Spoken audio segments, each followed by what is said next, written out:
Ele jurou que não era o pai e foi-se embora, mas 5 anos depois, num iate de um bilionário, viu 3 meninas com os seus olhos.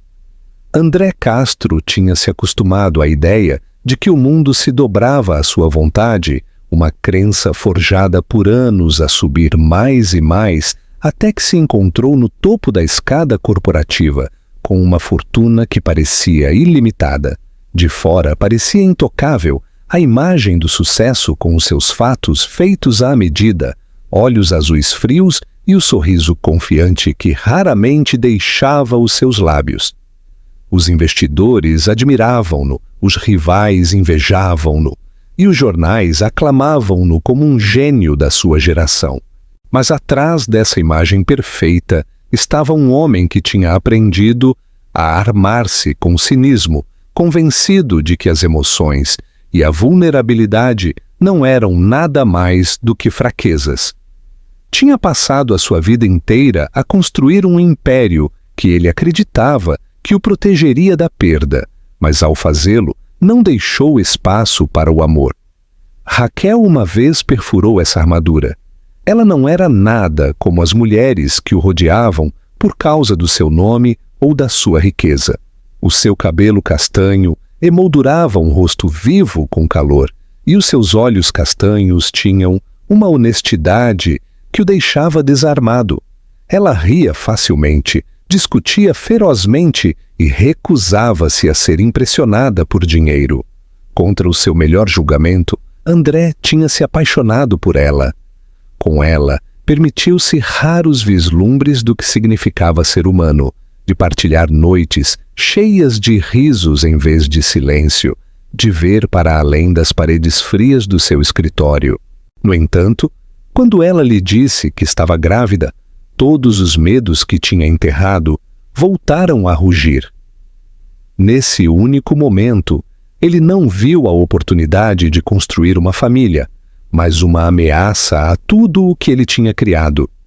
Na noite em que ela lhe disse, ele sentou-se na sua cobertura a olhar para a cidade cintilante abaixo, a tentar dar sentido a emoções que o assustavam mais do que o fracasso alguma vez o tinha assustado. Raquel ficou em frente a ele, vulnerável mas inflexível, e suplicou-lhe que visse o que isto significava, para que escolhesse o amor em vez do medo. Em vez disso, ele endureceu. Com uma crueldade final, disse-lhe que não era o pai, que o que quer que ela carregasse não tinha nada a ver com ele. As suas palavras foram afiadas, destinadas a cortar os laços por completo, e quando ela arquejou incrédula, ele virou-lhe as costas e foi-se embora. Ele disse a si mesmo que era a escolha certa, que uma família o arruinaria, que o apego o despojaria do controlo que tinha passado anos a construir.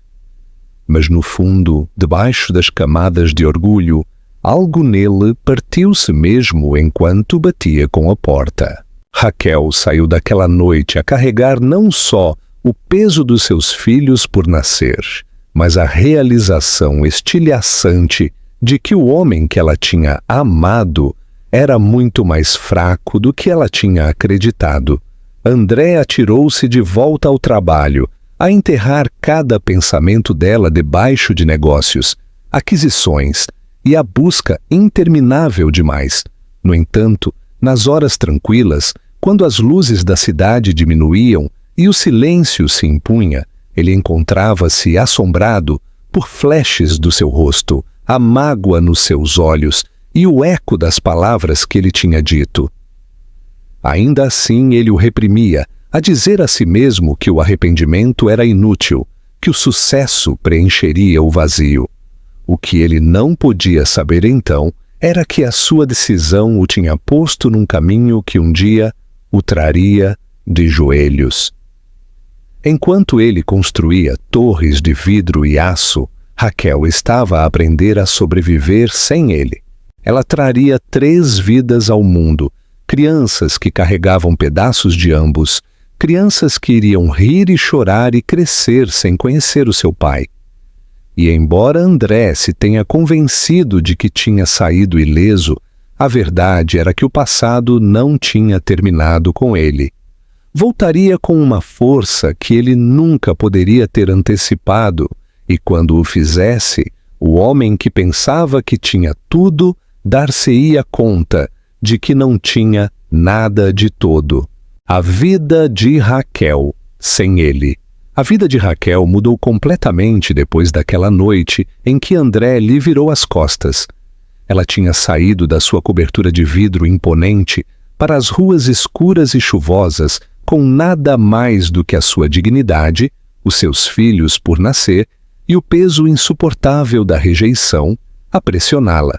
Nos primeiros dias, ela moveu-se como uma sombra, ficando com uma velha amiga até que pudesse reunir a força para se manter por si mesma.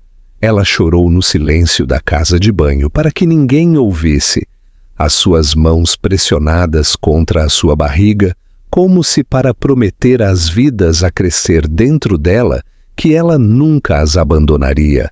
Não importava o quão sozinha ela se sentisse. Ela recusou-se a deixar que as palavras frias de André definissem o futuro dos seus filhos. Se ele escolheu poder e orgulho, ela escolheria sacrifício e resiliência. O seu corpo ficou mais pesado à medida que os meses passavam, e com cada visita ao médico, a verdade tornou-se mais avassaladora.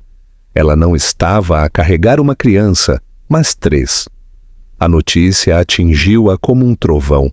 Ela tinha ficado sentada, congelada no escritório branco estéril, a olhar para o ecrã do ultrassom incrédula, enquanto 3 pequenos batimentos cardíacos cintilavam nele. O medo invadiu-a, mas foi seguido rapidamente pela determinação. 3 vezes a luta significava 3 vezes o amor, e ela jurou que daria tudo o que tinha para as criar.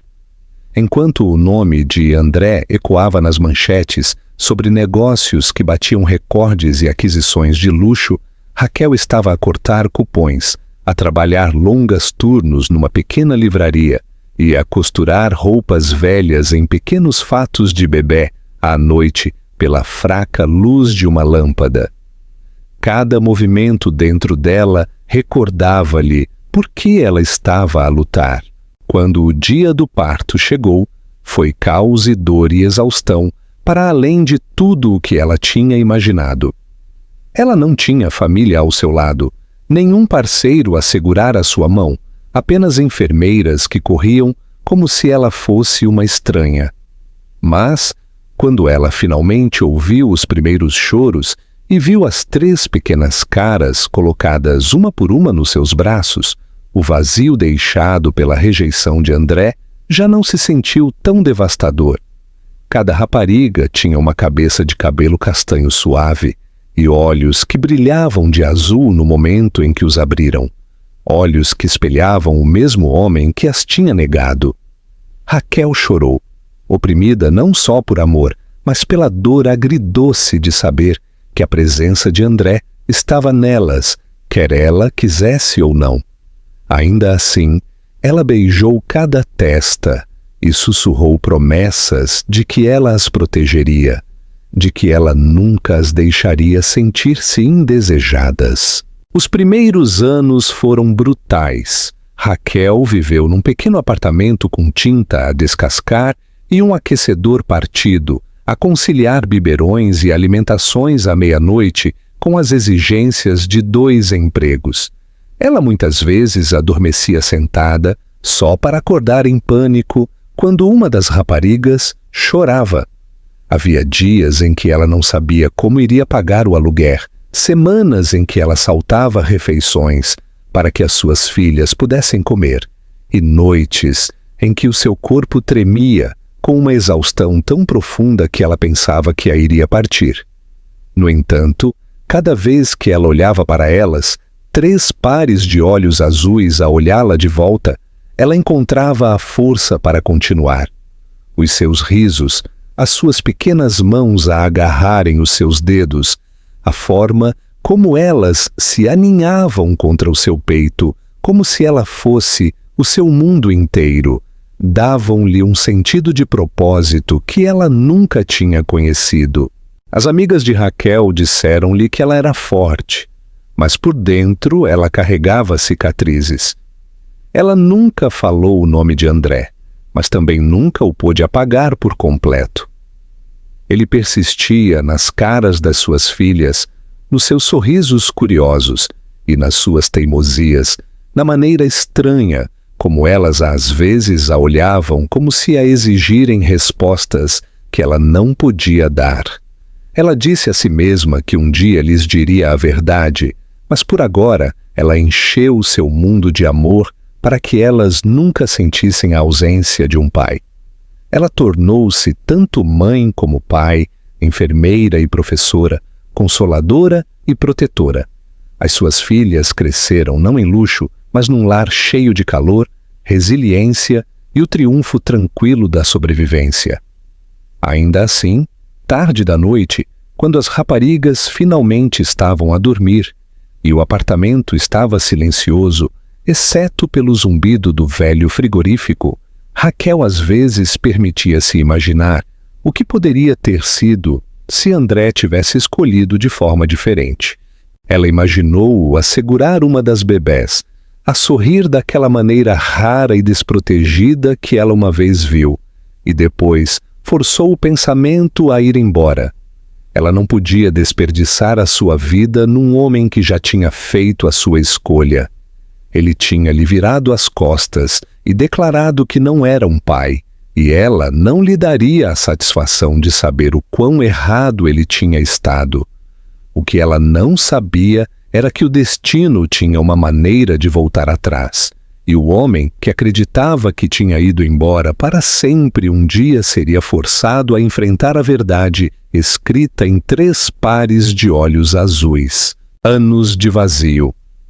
A vida de André nos anos que se seguiram foi exteriormente dourada, o tipo de existência que a maioria dos homens venderia as suas almas para alcançar. Ele tornou-se uma presença regular em revistas financeiras, o seu rosto a embelezar capas com manchetes que o aclamavam como um líder visionário que tinha transformado uma modesta empresa de investimento num império global. Os seus dias foram esculpidos em horários rígidos de reuniões de conselho, voos por continentes, galas luxuosas e negociações intermináveis. Ele tinha as coberturas, os carros velozes, os fatos feitos à medida e o tipo de poder que fazia com que as portas se abrissem antes de ele sequer pensar em bater. As pessoas punham-se de pé quando ele entrava numa sala. Os investidores agarravam-se a cada uma das suas palavras, e os rivais mediam-se contra ele com respeito relutante. De fora, André Castro era a personificação do sucesso. Um homem que tinha provado o seu lugar entre a elite, mas debaixo da perfeição havia um vazio que o roía, um silêncio que persistia, não importava o quão alto o aplauso fosse. No início ele disse a si mesmo que não era nada mais do que fadiga, o preço da ambição. Mas à medida que os anos passavam, os espaços ocos na sua vida tornaram-se mais difíceis de ignorar. A sua cobertura, embora cheia de arte inestimável e vistas panorâmicas, era silenciosa de uma maneira que o gelava. Ele voltava a casa para quartos vazios, servia-se de uísque caro e ouvia o zumbido tranquilo da cidade abaixo, a perceber que não havia risos, nem calor, nada além de solidão estéril. Ele tinha amantes, companheiras passageiras que vinham e iam, atraídas pela sua riqueza e influência, mas nenhuma ficava tempo suficiente para deixar uma marca. Eram distrações, ligaduras temporárias sobre feridas que ele se recusava a reconhecer. Havia noites em que ele ficava de pé, junto às suas janelas do chão ao teto, a olhar para as luzes da cidade e pensava em Raquel. Ele recordava o calor do seu sorriso, a forma como ela nunca se curvava à sua arrogância, a força nos seus olhos quando ela o desafiava. Ele também recordava a noite em que ela partiu, a aresta afiada das suas próprias palavras, quando ele lhe disse que não era o pai. Ele disse a si mesmo que ela tinha seguido em frente, que a vida que ela vivia agora não tinha nada a ver com ele. No entanto, uma parte dele perguntava-se: ela ficou com a criança? Casou-se com outra pessoa? Criou uma família sem ele? Ele silenciava estes pensamentos rapidamente, a convencer-se de que o arrependimento era fraqueza, mas eles sempre voltavam quando ele menos os esperava. Às vezes, nos momentos tranquilos entre reuniões, ele apanhava-se a olhar para os filhos dos seus colegas, os seus risos inocentes, a ecoar pela sua memória como um fantasma indesejado. Ele via um pai a bagunçar o cabelo do seu filho ou a levantar a sua filha para os seus ombros, e uma dor aguda perfurava o seu peito antes que ele a pudesse afastar. Ele disse a si mesmo que não tinha uso para a família, que o amor era uma responsabilidade. No entanto, a inveja que cintilava através dele traía a mentira. Não importava como ele tentasse abafar isso, o vazio estava lá, profundo e persistente, a ficar mais alto à medida que os anos passavam. O negócio tornou-se tanto o seu escudo como a sua prisão. Ele assinava negócios maiores, expandia a sua empresa para novos mercados e afogava-se no trabalho, a acreditar que a próxima vitória silenciaria o lugar oco dentro dele. Mas nenhuma vitória durava muito. Cada sucesso sentia-se passageiro, cada celebração oca. Mesmo nas noites em que ele ficava de pé, nos convés de iates de luxo, rodeado de champanhe e risos, ele sentia-se à parte de tudo, como se estivesse a ver a sua vida por trás de um vidro. Quanto mais alto ele subia, mais ele percebia o quão sozinho ele estava no topo. André raramente permitia que alguém visse as rachas na sua armadura. Para o seu conselho, ele era decisivo e inflexível. Para os média, ele era charmoso e implacável. E para si mesmo, ele ainda era o homem que tinha escolhido a ambição em vez do amor. Mas nas profundezas da noite, quando o silêncio se impunha e o peso das suas escolhas se instalava sobre ele, ele perguntava-se se ele tinha cometido o maior erro da sua vida. Ele não sabia que a verdade desse erro ainda estava à sua espera, a ficar mais forte a cada dia, e que mais cedo do que ele imaginava, ele seria forçado a enfrentar as consequências da noite em que ele se foi embora de Raquel e de tudo o que ela carregava. O encontro no iate. O convite tinha chegado como tantos outros antes, gravado em papel grosso com letras douradas, a prometer exclusividade e indulgência. André mal prestou atenção quando o seu assistente o colocou na sua secretária, mas por hábito ele aceitou, a adicionar a festa no iate em Monte Carlo ao seu calendário já lotado. Ele disse a si mesmo que era apenas mais uma oportunidade de networking, mais uma noite de conversas superficiais e sorrisos educados, mas algo sobre o evento o atraiu. O Mediterrâneo estava a cintilar naquela noite quando ele chegou. O tipo de vista que supostamente o devia impressionar, mas em vez disso, só o recordou do quanto ele tinha parado de sentir. O iate era enorme, a brilhar debaixo de cordões de luzes suaves, os seus convés cheios com os ricos e poderosos. A música flutuava pelo ar, o tilintar de taças de champanhe misturava-se com o zumbido de conversa, e pessoas bonitas vestidas de elegância moviam-se como se nada no mundo as pudesse tocar. André entrou na reunião, a atrair a atenção como ele sempre fazia, o seu cabelo escuro cuidadosamente penteado, os seus olhos afiados e frios, o seu fato feito à medida, a marca de um homem que nunca se contentava com menos do que a perfeição.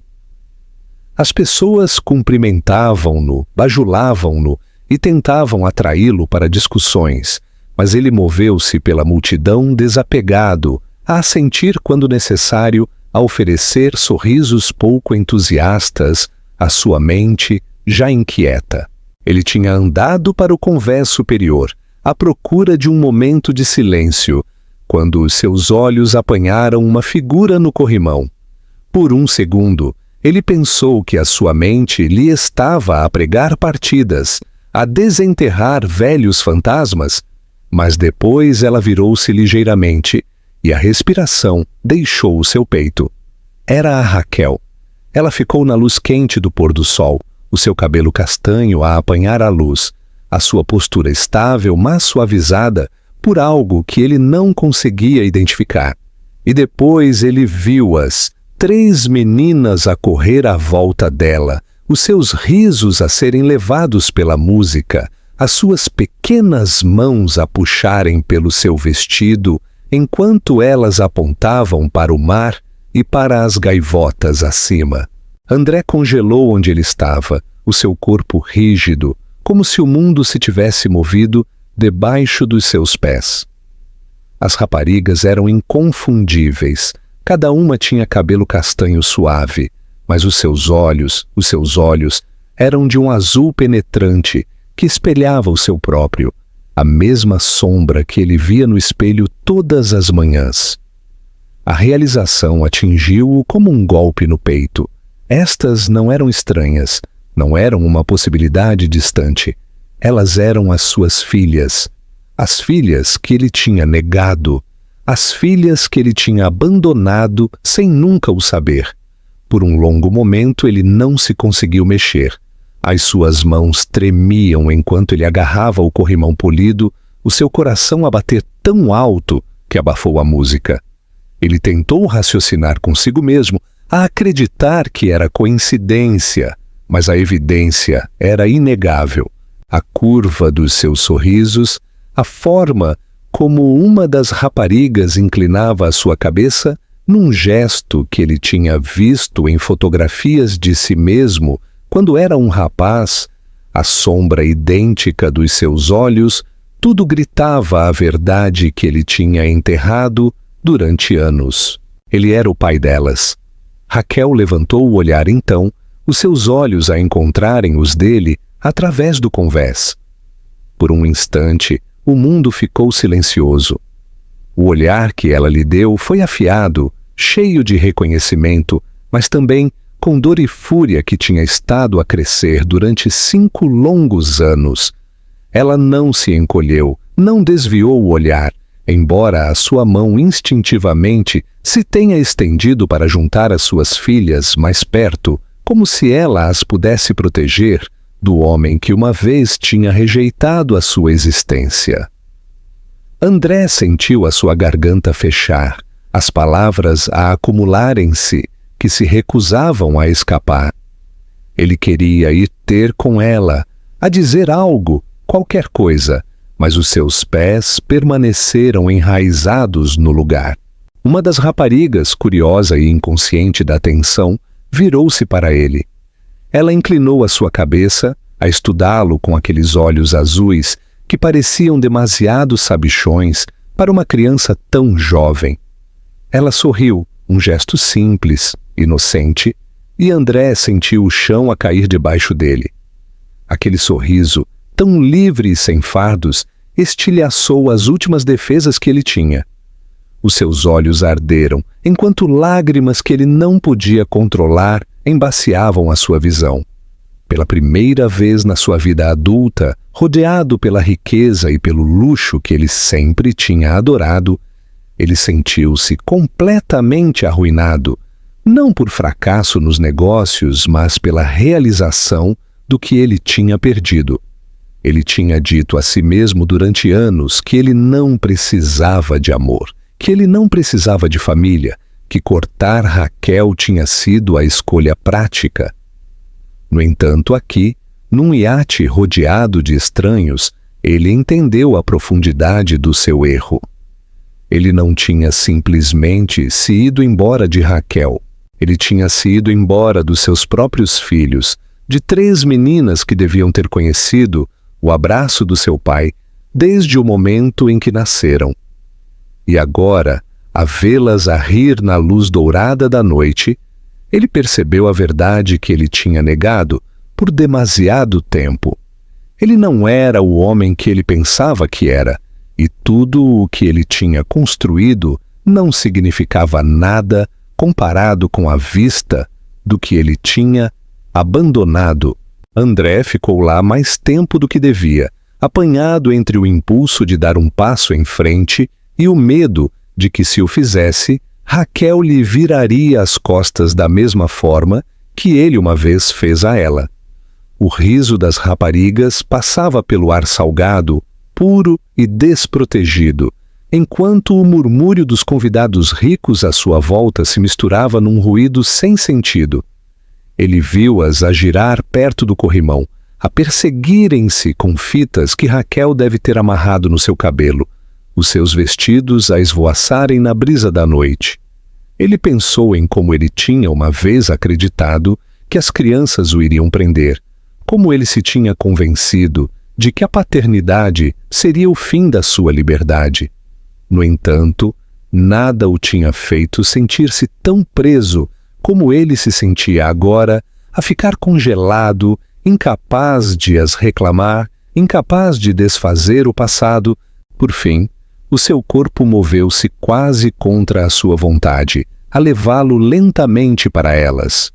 Os seus passos eram instáveis, como se cada ritmo através do convés polido estilhaçasse a armadura cuidadosamente construída que ele tinha usado durante anos. A sua mente corria com palavras que ele poderia dizer, mas nenhuma parecia forte o suficiente para fazer a ponte sobre o canhão que ele tinha criado. Quando ele chegou à beira do seu círculo, uma das meninas olhou para cima de novo, a mesma que o tinha notado antes. Ela piscou aqueles olhos azuis penetrantes para ele e ofereceu outro pequeno sorriso, hesitante, mas aberto. E nesse momento, a compostura de André rachou completamente. A sua garganta apertou em lágrimas quentes e inesperadas, encheram a sua visão. Ele rapidamente desviou o olhar, envergonhado por estar a desmoronar-se em frente a estranhos, mas ele não conseguiu parar o dilúvio de emoção. Raquel notou-o de imediato. O seu corpo enrijeceu, os seus instintos protetores a subirem, enquanto ela puxava as crianças para mais perto. A desafio nos seus olhos era a mesma que na noite em que ele a tinha rejeitado, mas agora havia mais. 5 anos de sobrevivência, 5 anos de solidão, 5 anos a criar crianças sem ele. Ela olhou para ele com uma mistura de incredulidade e fúria, os seus lábios a serem pressionados numa linha fina. As raparigas, inconscientes da tempestade entre os seus pais, puxavam pelas suas mãos, a fazer perguntas inocentes, a rir de nada mais do que das gaivotas acima. André sentiu o peso do olhar de Raquel, cada segundo a esticar-se mais, a pressioná-lo ainda mais na verdade dos seus próprios fracassos. Ele tentou falar então, mas a sua voz traiu-o. A primeira palavra tropeçou como pouco mais do que um sussurro, desculpas meio formadas, confissões que se recusavam a alinhar-se em frases arrumadas. Ele disse-lhe que ele tinha estado errado, que ele tinha sido cego e arrogante, que o medo o tinha tornado cruel. Cada palavra era desajeitada, inadequada, mas ele forçou-as a sair, desesperado por a alcançar através da parede que ela tinha construído. Raquel ouviu sem responder, a sua cara ilegível, mas o seu silêncio foi mais alto do que qualquer explosão poderia ter sido. As suas filhas puxaram pelo seu vestido, a exigir atenção, e ela dobrou-se para as confortar, a virar-se deliberadamente de costas para André, como se para lhe recordar que ele não tinha lugar ali. Ele ficou lá indefeso, o ruído da festa a desvanecer-se em insignificância à sua volta, a ver como ela se ajoelhava entre as 3 raparigas que tinham os seus olhos. O seu coração partiu-se com a vista delas a inclinar-se contra ela, seguras nos seus braços, as suas pequenas mãos a agarrarem-na com força. Ele percebeu que ele não só tinha perdido Raquel, ele tinha perdido o direito de ser o pai delas, um papel que ele tinha negado e abandonado antes que ele sequer tivesse começado. A tristeza dessa realização era mais pesada do que qualquer fracasso de negócio que ele alguma vez tinha temido, e pela primeira vez na sua vida, ele não invejou nenhum homem mais do que ele invejou o pai que ele poderia ter sido. Raquel finalmente levantou-se a encontrar o seu olhar uma última vez, antes de guiar as suas filhas para longe através do convés. André permaneceu onde ele estava, imóvel, a sentir a dor oca da ausência a ficar mais afiada a cada passo que ela dava. Ele poderia ter seguido, poderia ter implorado por outra chance, mas ele sabia que a ferida era demasiado crua, a traição demasiado profunda. Tudo o que ele podia fazer era ficar lá, as lágrimas a escorrerem pela sua cara, à vista de um mundo que sempre o tinha visto como inabalável, e a entender que o império que ele tinha construído tinha-lhe custado o único tesouro que realmente importava, a redenção. Começa naquela noite, enquanto o iate navegava debaixo das estrelas e a festa rugia à sua volta, André escorregou para as sombras do convés, consumido por uma tristeza que ele nunca tinha conhecido. Ele pensou nos sorrisos das raparigas, nos braços protetores de Raquel e nas palavras que ele tinha dito 5 anos antes. Não sou o pai. O quão errado ele tinha estado e o quão cruel. Ele agora carregava o conhecimento avassalador de que ele era de facto o pai delas, e ele tinha perdido cada momento que nunca poderia ser revivido. Pela primeira vez na sua vida, o homem que uma vez acreditou que podia controlar tudo, percebeu que ele não tinha controlo de todo sobre as coisas que realmente importavam. André deixou o iate naquela noite um homem partido, as luzes cintilantes de Monte Carlo a embaciarem-se através das suas lágrimas, como se a troçarem dele com a sua vacuidade. Ele regressou à sua suíte de hotel, mas o luxo a rodeá-lo só se sentiu sufocante. Os chãos de mármore, a vista interminável do mar, os vinhos finos postos para o seu desfrute, tudo parecia oco comparado com o som do riso da sua filha, que ainda ecoava na sua mente. Durante horas ele andou pelo quarto, a repetir cada segundo do encontro, do olhar frio de Raquel ao sorriso inocente da menina que tinha olhado diretamente para ele.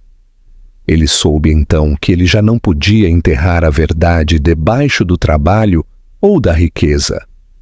Aquelas crianças eram o seu sangue, e não importava o quanto Raquel o desprezasse, ele não podia ir-se embora uma segunda vez. Na manhã seguinte, André tomou a decisão que o aterrorizou mais do que qualquer aquisição hostil ou batalha corporativa. Ele iria persegui-las, não da forma impiedosa que ele tinha perseguido empresas, mas com paciência, humildade e persistência. Ele tinha passado anos a dizer a si mesmo que as emoções enfraqueciam os homens. No entanto, ele agora entendia que a ausência de emoção o tinha enfraquecido muito mais. Pela primeira vez, ele admitiu que o seu império não significava nada se ele não tinha ninguém para o partilhar. O desafio à frente não era sobre números ou estratégias, mas sobre provar a Raquel e as raparigas que ele era capaz de mudar, que o homem que tinha virado as costas há 5 anos já não existia. As suas primeiras tentativas foram desajeitadas. Ele perguntou a contactos no Mônaco discretamente onde Raquel vivia, mas ele rapidamente percebeu o quão errado se sentia rastreá-la como se ela fosse um ativo de negócio, Ele parou-se a si mesmo, a saber que forçar a sua entrada na vida dela só aprofundaria a raiva dela. Em vez disso, ele esperou por oportunidades que vieram naturalmente. Ele começou a aparecer em espaços comunitários, onde ele sabia que as famílias se reuniam, não para se intrometer, mas para apanhar vislumbres das raparigas, para as ver a correr e a brincar, para se assegurar a si mesmo de que elas estavam seguras. Cada vez que ele as via, o seu peito apertava-se com tanto orgulho como arrependimento. Elas estavam a crescer rapidamente, as suas personalidades já a brilharem, e ele tinha perdido cada primeira palavra, cada primeiro passo, cada história para dormir. A dor dessa perda era insuportável, mas também fortaleceu a sua resolução de nunca mais perder outro momento se ele pudesse ajudar. Raquel notou-o mais do que uma vez, os seus olhos a cintilarem com raiva sempre que os seus caminhos se cruzavam. Uma vez, quando ele se aproximou demasiado num pequeno parque, ela juntou as raparigas e foi-se embora sem uma palavra, as suas costas rígidas e inflexíveis. André quis chamar por ela, a implorar-lhe para não o excluir, mas ele sabia que não tinha o direito de exigir nada. Ele regressou a casa a cada vez sentindo-se derrotado, mas ele recordou a si mesmo que este era o seu castigo e que recuperar a confiança dela levaria mais do que persistência. Levaria prova, e a prova requeria tempo. Ele começou a mudar de formas que assustaram até a si mesmo. Ele recusou viagens de negócio que o teriam mantido afastado durante semanas, algo que ele nunca tinha feito antes. Ele parou de assistir a reuniões sociais vazias que uma vez tinham alimentado o seu ego. Em vez disso, ele derramou a sua energia em pequenos, tranquilos gestos.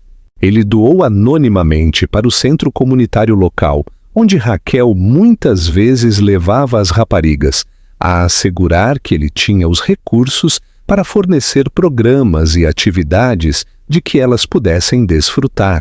Ele arranjou para uma clínica perto expandir os seus serviços pediátricos, a assegurar que Raquel e as crianças nunca teriam dificuldade em encontrar cuidados. Ele nunca ligou o seu nome a estes esforços, nunca procurou reconhecimento, porque desta vez não era sobre poder ou influência. Era sobre dar de volta o que ele uma vez tinha recusado a dar. À noite, no entanto, as dúvidas atormentavam-no. Ele ficava sentado sozinho no seu vasto apartamento, a olhar para as fotografias no seu telemóvel que ele tinha tirado secretamente das raparigas, de uma distância, nunca invasivo, mas pequenos lembretes das vidas de que ele ansiava por ser parte. Ele perguntava-se se elas alguma vez o iriam chamar de pai, se Raquel alguma vez olharia para ele sem amargura, se a redenção era realmente possível. Havia momentos em que o desespero ameaçava engoli-lo, mas depois ele recordava a forma como uma das raparigas tinha sorrido para ele no iate, um sorriso não manchado pelo passado, e isso deu-lhe esperança. Uma noite, enquanto ele andava pela marina onde o modesto lar de Raquel tinha vista para a água, ele viu-a de novo. Ela estava sentada num banco, as 3 raparigas amontoadas à sua volta, os seus risos a subirem para o crepúsculo. André manteve a sua distância, mas desta vez Raquel não se levantou de imediato para ir embora. Em vez disso, ela olhou para ele através da distância, com uma expressão que já não era pura fúria, mas algo mais complicado, cansaço, suspeita e talvez o mais fraco cintilar de curiosidade. Para André, era o suficiente. Era um sinal de que as paredes, embora altas e impenetráveis, poderiam um dia começar a rachar. Ele regressou à casa naquela noite com uma determinação como nenhuma que ele alguma vez tinha conhecido. Durante anos ele tinha lutado batalhas em salas de reuniões e conquistado mercados, mas nenhuma dessas vitórias importava mais. A única batalha que valia a pena lutar era pela confiança de Raquel e pelo amor das suas filhas. Não seria rápido e não seria fácil, mas pela primeira vez, André abraçou a ideia de que ele não precisava de vencer. Era o suficiente para continuar a aparecer, para continuar a provar-se a si mesmo, até que as pessoas que ele amava acreditassem nele. A viragem. O ponto de viragem veio tranquilamente, sem o drama que André tinha esperado, e isso o tornou ainda mais poderoso. Durante semanas ele tinha sido cuidadoso a manter a sua distância, a oferecer ajuda de formas que Raquel não podia recusar, mesmo se ela quisesse, sempre consciente de não pressionar demasiado longe, demasiado depressa. Depois, numa manhã de sábado, enquanto Raquel estava sentada num banco perto do parque a ver as suas filhas a perseguir rens pela relva, André, por acaso, estava a andar por perto. Ele teria continuado como ele tinha feito tantas vezes antes, mas uma das raparigas tropeçou e caiu, a raspar o seu joelho contra o pavimento. O seu choro perfurou o ar, afiado e imediato, e sem pensar, André correu para a frente. Ele ajoelhou-se ao lado dela, a tirar um lenço do seu bolso para limpar a pequena mancha de sangue, a murmurar tranquilizações numa voz tão suave que assustou até a si mesmo. O instinto de Raquel era protestar, a dizer-lhe para as deixar em paz, mas ela parou quando ela viu a sua filha a inclinar-se para ele, confortada pela sua presença. A menina olhou para ele com olhos molhados e, entre soluços, perguntou uma pergunta que estilhaçou o frágil silêncio. És o meu pai? As palavras ficaram no ar como uma faca. Raquel enrijeceu, o seu coração a bater, enquanto André congelou, a sua respiração presa na sua garganta. Ele tinha sonhado com este momento, temia-o e rezou por ele tudo de uma vez, mas ele nunca tinha imaginado que ele viria tão de repente. Ele encontrou os olhos de Raquel a pedir silenciosamente permissão, e por um momento ela quis gritar não, para proteger as suas filhas do homem que uma vez as tinha abandonado. Mas algo na sua expressão, algo cru e vulnerável, parou-a. Ela deu o mais fraco aceno, quase imperceptível, e André virou-se de volta para a menina, com lágrimas nos seus olhos. Sim, ele sussurrou, a sua voz a quebrar-se. Eu sou o teu pai. A criança piscou para ele. Depois sorriu através das suas lágrimas, a atirar os seus braços à volta do seu pescoço com uma confiança que o partiu por dentro. As outras duas raparigas, curiosas e sem quererem ficar de fora, apressaram-se a ir ter com eles. Os seus risos a substituírem os choros anteriores, e em breve André encontrou-se a si mesmo sentado na relva, rodeado por 3 pequenos corpos a subirem para o seu colo, a puxarem pelas suas mangas, a fazer perguntas mais depressa do que ele conseguia responder. Raquel ficou a poucos metros de distância, os seus braços cruzados, a sua cara ilegível, mas ela não as afastou. Ela simplesmente observou, o seu coração apanhado entre a raiva e algo que ela não ousava chamar de esperança. Nos dias que se seguiram, as raparigas começaram a perguntar sobre ele constantemente. Elas queriam saber quando o iriam ver de novo, se ele viria ao parque, se ele lhes podia ler histórias ou trazer-lhes brinquedos. Raquel resistiu no início, a insistir que ele não podia simplesmente entrar nas suas vidas depois de 5 anos de silêncio, mas quanto mais ela via a sua excitação, mais difícil se tornava negá-las. Ela impôs condições rigorosas e claras, e André concordou sem hesitação. Ele não as levaria a lado nenhum sozinho. ele não iria perturbar as suas rotinas. E ele nunca faria promessas que ele não podia cumprir. Pela primeira vez na sua vida, André aceitou regras que não eram as suas, porque ele sabia que, se ele queria ser parte do seu mundo, ele tinha que o ganhar nos termos delas. As raparigas, no entanto, aceitaram-no com uma velocidade que assustou Raquel. Elas não se recordavam da noite em que ele se foi embora, não carregavam as cicatrizes da rejeição que ela carregava. Para elas, ele era simplesmente o seu pai, alto e forte, com os mesmos olhos azuis que elas viam no espelho todas as manhãs.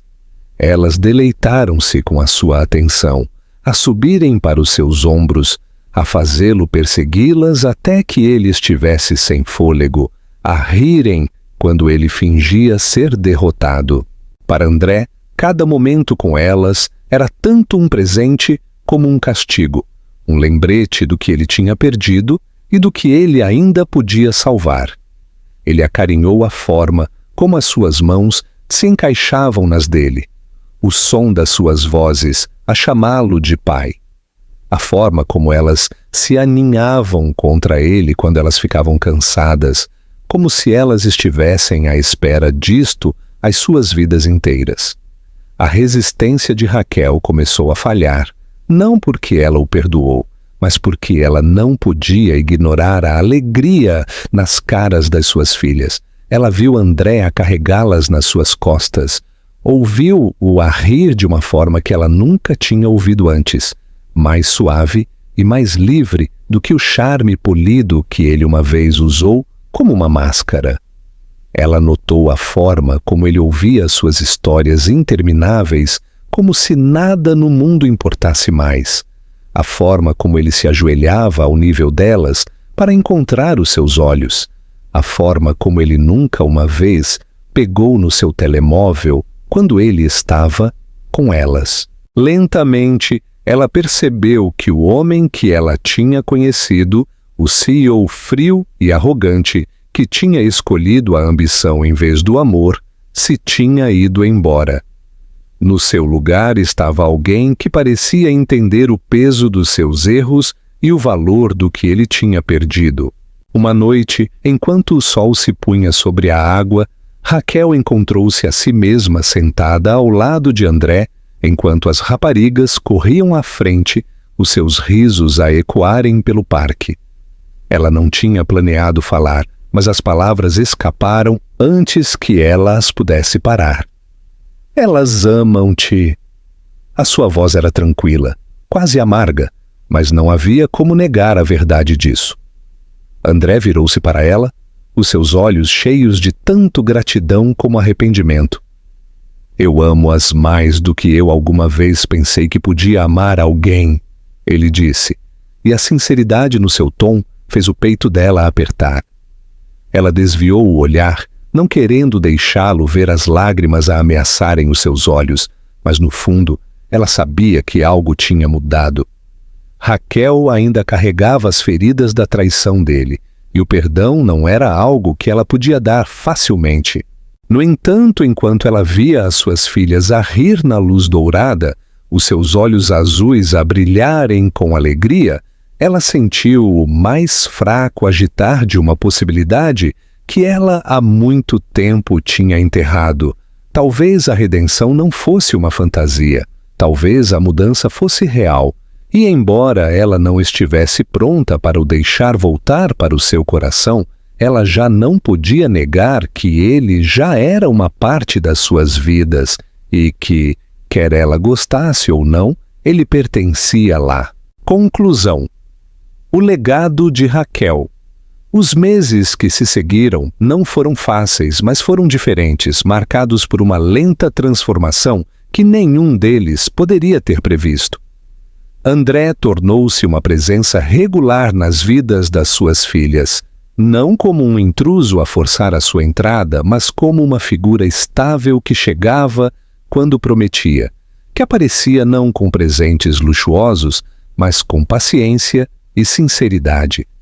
Ele aprendeu a como trançar pequenas fitas no cabelo delas, a como ouvir as suas perguntas intermináveis sobre o mundo, a como as fazer rir a fingir perder em jogos que elas tinham inventado.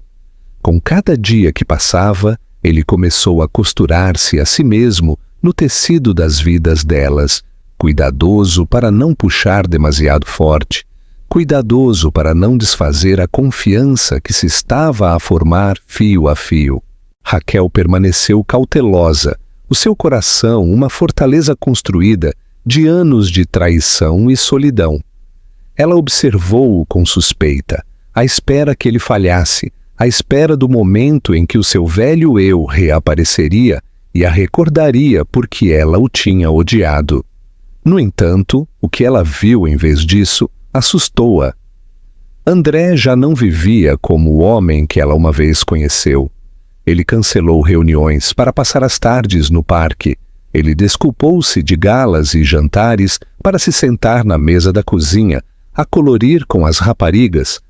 E ele falou menos do seu império e mais das coisas simples, projetos escolares, rotinas de deitar, a alegria de ouvir as suas filhas a chamá-lo de pai. Os seus olhos, uma vez frios e calculistas, tinham suavizado. E embora Raquel tentasse negá-lo, ela sentiu a sua resolução a enfraquecer. Uma noite chuvosa, enquanto o trovão rolava pelo céu e as raparigas se aninhavam com cobertores no sofá, André chegou à porta de Raquel a carregar um saco de compras. Ela franziu a testa, surpreendida pela sua presença casual, mas antes que ela pudesse objetar, ele explicou que ele se tinha recordado dela uma vez a mencionar o quão difíceis as noites de tempestade eram para as crianças, e ele pensou que uma refeição quente poderia ajudar. Contra o seu melhor julgamento, ela deixou-o entrar, e juntos eles prepararam o jantar na pequena cozinha. As raparigas entravam e saíam, a rir, a sua conversa a encher o silêncio que uma vez os tinha separado. Pela primeira vez em anos, Raquel sentiu a estranha, quase insuportável familiaridade da vida em família, e isso tanto a aqueceu como a assustou. Enquanto a tempestade rugia lá fora, as raparigas eventualmente adormeceram, exaustas de excitação. Raquel encontrou-se a si mesma sozinha com André, o silêncio entre eles pesado com palavras deixadas por dizer. Ele quebrou primeiro, a sua voz baixa e a tremer com vulnerabilidade. Ele admitiu que ele tinha tido medo do amor, que ele tinha acreditado que o sucesso seria o suficiente para preencher o vazio dentro dele, mas que a vê-la de novo tinha destruído a ilusão. Ele confessou que ele se tinha odiado a si mesmo a cada dia pelas palavras que ele tinha dito, por negar os seus próprios filhos, e que ele passaria o resto da sua vida a provar-lhes e a ela que ele podia ser o homem que elas mereciam. A sua honestidade, crua e não polida, atingiu algo profundo dentro dela que ela tinha enterrado durante anos. Raquel quis resistir a recordá-lo da dor que ele tinha causado, mas enquanto ela olhava para ele sentado lá, os seus olhos molhados com lágrimas que ele não fez esforço para esconder, ela percebeu que este não era o mesmo homem que uma vez lhe tinha fechado a porta. Este era alguém humilhado pela perda, reformulado pelo arrependimento e suavizado pelo amor. Lentamente, cautelosamente, ela permitiu-se a si mesma a dizer as palavras que ela tinha jurado que ela nunca diria. Ela disse-lhe que o perdão não seria fácil, que as cicatrizes que ele tinha deixado eram profundas, mas que ela tinha visto a forma como ele amava as filhas delas, e ela já não podia negar que ele tinha mudado. Os dias depois daquela noite trouxeram mais pequenos passos. André continuou a aparecer, não com promessas de grandeza, mas com consistência, com gestos tranquilos que falavam mais alto do que palavras. Raquel começou a deixá-lo entrar em conversas sobre horários escolares, sobre consultas médicas, sobre os pequenos detalhes da vida diária que ela uma vez tinha suportado sozinha. As raparigas, alheias ao peso do que estava a acontecer, prosperaram na presença de ambos os seus pais, os seus risos mais brilhantes, a sua alegria mais profunda. Elas não tinham entendimento da história entre André e Raquel, só a certeza de que elas eram amadas. A mudança final veio numa tarde de verão, quando a família foi convidada para outra reunião, no mesmo iate onde André as tinha visto pela primeira vez de novo. Raquel hesitou, as memórias a imporem-se, mas ela concordou por causa das raparigas. Enquanto eles ficaram de pé juntos no convés, a ver o sol a pôr-se sobre o mar, André estendeu a sua mão para a dela, incerto e a tremer. Ela não a tirou. Em vez disso, ela permitiu que os seus dedos se entrelaçassem, um gesto tão simples, no entanto, tão profundo, que se sentiu como o fechar de uma ferida e a abertura de um novo capítulo. As raparigas dançaram à volta deles, os seus risos a soarem através da água, e pela primeira vez, Raquel sentiu um sentido de paz onde tinha havido, uma vez só, dor. André sabia que a redenção não era algo alcançado num único momento, mas algo ganho a cada dia, em cada escolha e em cada ação. Ele entendia que o perdão de Raquel era um presente frágil, um que requeria cuidado e humildade para preservar. Mas enquanto ele ficou lá, a segurar a mão dela, com a alegria da sua filha a rodeá-lo, ele percebeu que ele tinha finalmente encontrado o que ele tinha estado à procura o tempo todo. Não poder, não riqueza, não controlo, mas família. E assim, no brilho tranquilo da noite, o homem que uma vez acreditou que perderia tudo ao amá-la, finalmente entendeu que era o amor que lhe deu tudo o que ele alguma vez tinha precisado. O legado de Raquel. Através da viagem de Raquel, há algo que toda a mulher deve recordar. O teu valor não é determinado por mais ninguém. Não permitas que as palavras cruéis, a humilhação ou a crítica apaguem a tua chama interior, porque dentro de ti reside uma força que pode levantar-te, mesmo nos momentos mais escuros. Ser mãe, dona de casa ou seguir qualquer caminho que escolhas não te torna menos. És capaz, valiosa e digna de respeito. Ninguém tem o direito de te fazer sentir pequena, nem pela tua aparência, as tuas escolhas ou os teus sacrifícios. O amor e a autoestima começam contigo. As relações tóxicas e o abuso emocional, quer sejam públicos ou privados, nunca devem normalizar-se nem tolerar-se. Se alguém tenta derrubar-te ou fazer-te sentir indigna, recorda isto. Não precisas de ninguém para validar o teu poder. Mereces respeito, dignidade e amor. E se alguém tenta esmagar o teu espírito, deves saber isto. Podes voltar a levantar-te, porque a força que há dentro de ti não pode ser destruída. Não estás sozinha. Procura apoio. Conhece os teus direitos. Rodeia-te de pessoas que te elevem e te apreciem. Nunca te conformes com menos do que mereces.